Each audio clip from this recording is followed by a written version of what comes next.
Welcome to the Lady Charmaine live show. And as usual, we always bring you a great interview from someone that's wonderful that you guys always want to hear from. And today we have a special interview because, as you know, we talk to all the artists from Unsung. And I have someone on the line that I think you all want to hear from today. Today, my guest is a Grammy Award winning recording artist. His hook from 1993, I'm Cool Like That, still rings today. And he is here today to talk about his TV One Unsung episode, The Story of Digital Planets. Help me welcome to the Lady Charmaine live show, Mr. Ishmael Butterfly Butler. Welcome to the show. Lady Charmaine, what's going on? How you doing? Good. I'm so glad. I finally made it. I finally made it onto the show. I'm happy right now. Absolutely. Thank you so much. Y'all, we were having all kind of, well, no, I was having all kind of issues today, and he was so patient. So thank you so much for joining me on the show. It's really a pleasure having you.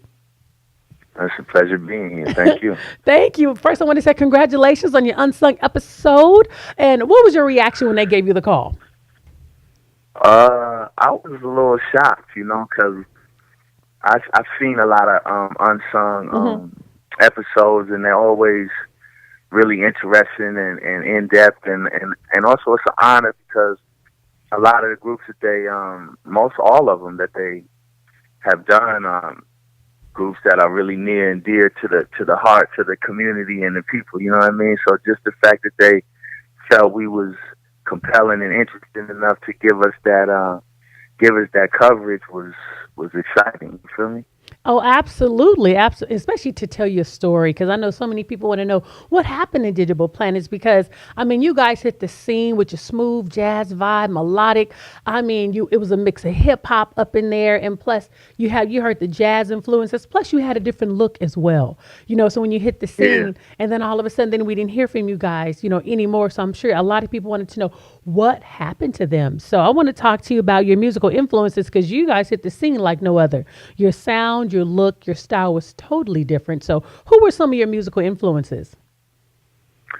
Well, mainly my mom and dad was my first musical influences, just based on the music that they enjoyed and they was playing around the house and their passion that they had for music and how it accompanied, our lives and all the activities that we did. It was always music around. And then I went to school, middle school, and I played jazz saxophone, and my music teacher, Mr. Irvin, was one of my initial musical influences as well. But they were the people that introduced me to music and understanding music and passion for music, listening to it. And I just took it from there and I obviously discovered the thousands of artists that ended up influencing my life, not just in music, but in life in general, But not only did you take it with music, though, and you played the saxophone, but you had a knack for words. When did you start rhyming, and when did you know that you had a gift for that? The earliest memories that I have of that, me and my pop would be driving when I was little, and he would teach me words by saying a word and then having me try to figure out a word that rhymed with it, So that's my earliest memory of playing with language and manipulating language and making poetry and art out of words. So that's the earliest memory I have of that. Now, you are from Seattle on the West Coast, and you ended up getting bandmates on the East Coast. How did you guys end up meeting to even form a band from two different coasts? Well, my mom's from Seattle. My dad's from Philly. And after they split up, my dad went back east, so I would go back east in the summer times or spend the school year with my dad and then the summer with my mom. So I was always on the East Coast, New York, Philadelphia. So I had roots there. And when I left high school, I went to New York. And that's when I met everybody in the band on the East Coast. Now, you guys came up with some unique names. You had individual names that was inspired by insects, like ladybug, mecca, doodlebug, and butterfly. Why insects?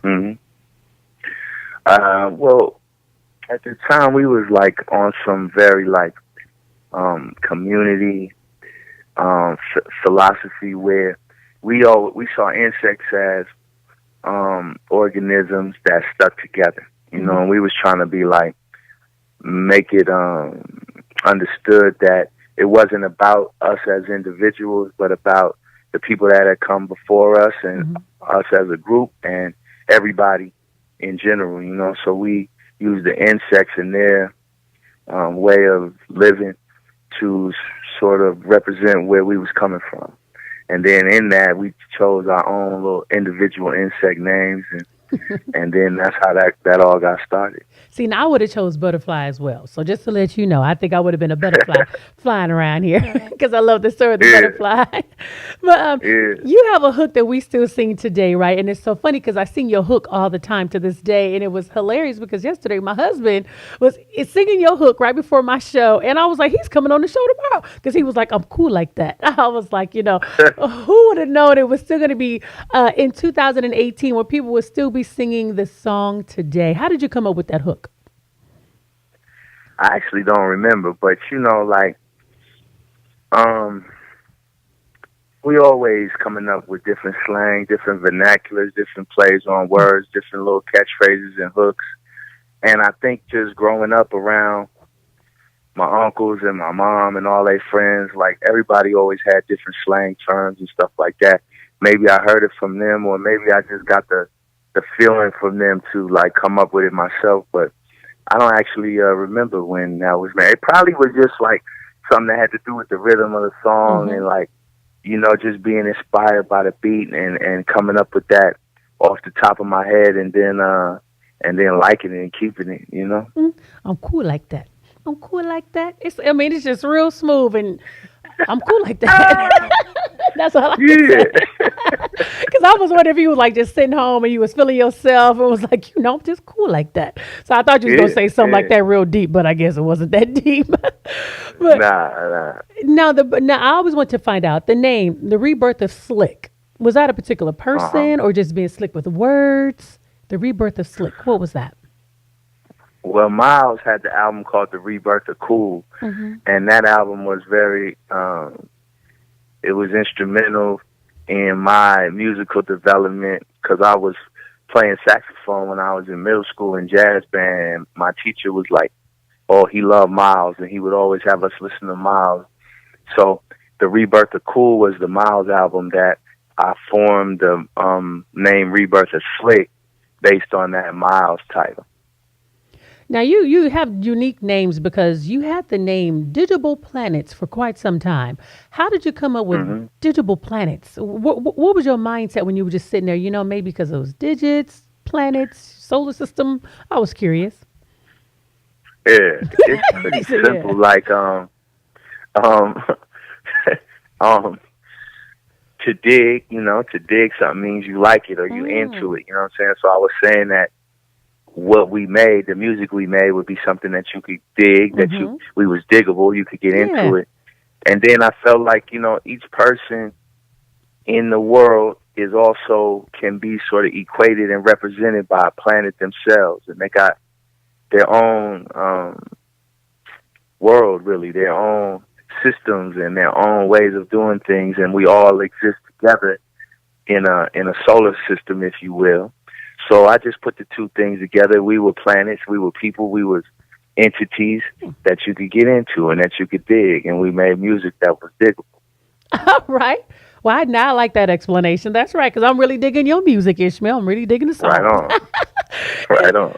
So now you guys have moved on. You guys won a Grammy for your first album, very much acclaimed. And now you guys have moved on. You're preparing for your second album. And then you had some creative changes. You started moving more into the political realm. And you also had name changes, Mecca, Ish, and then See Knowledge. Why the changes going into the second album? How did you guys evolve as people to make these changes for the second album?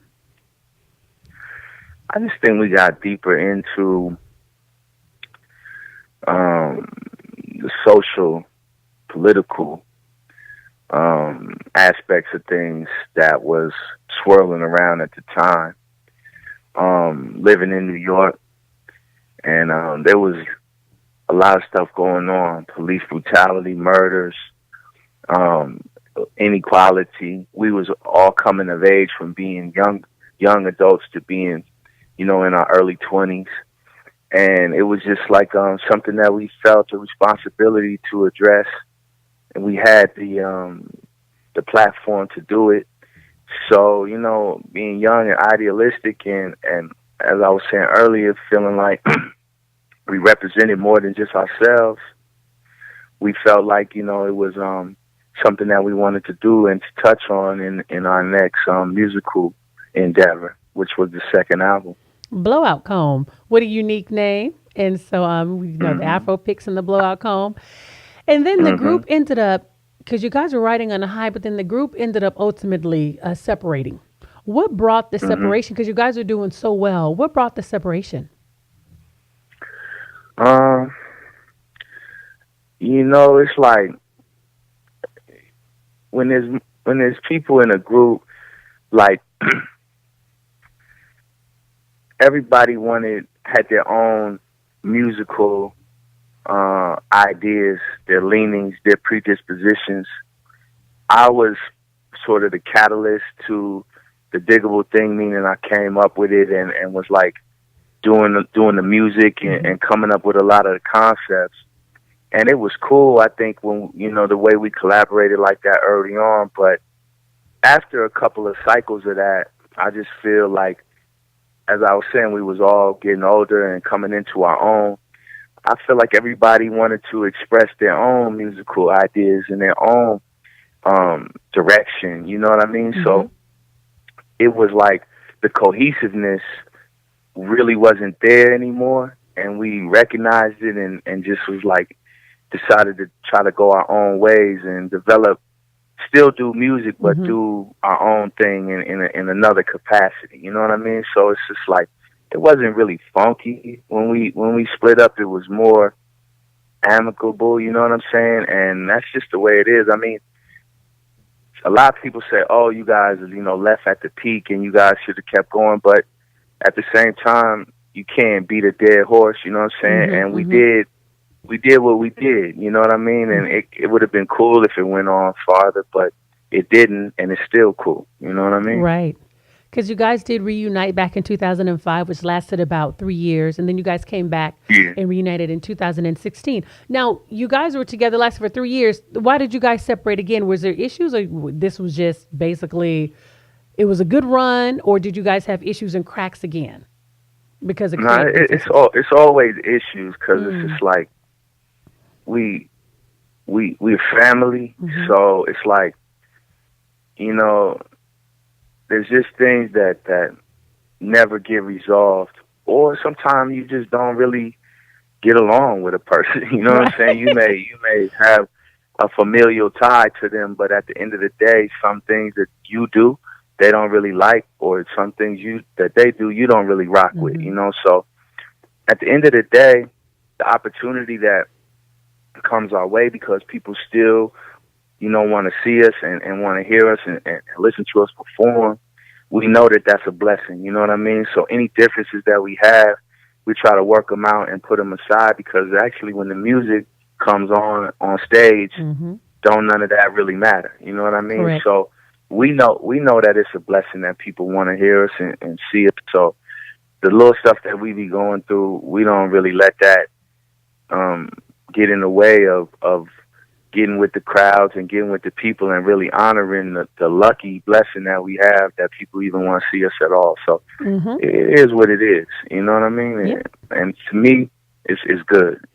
It's very good. So what do you want viewers to take away from watching your Unsung episode?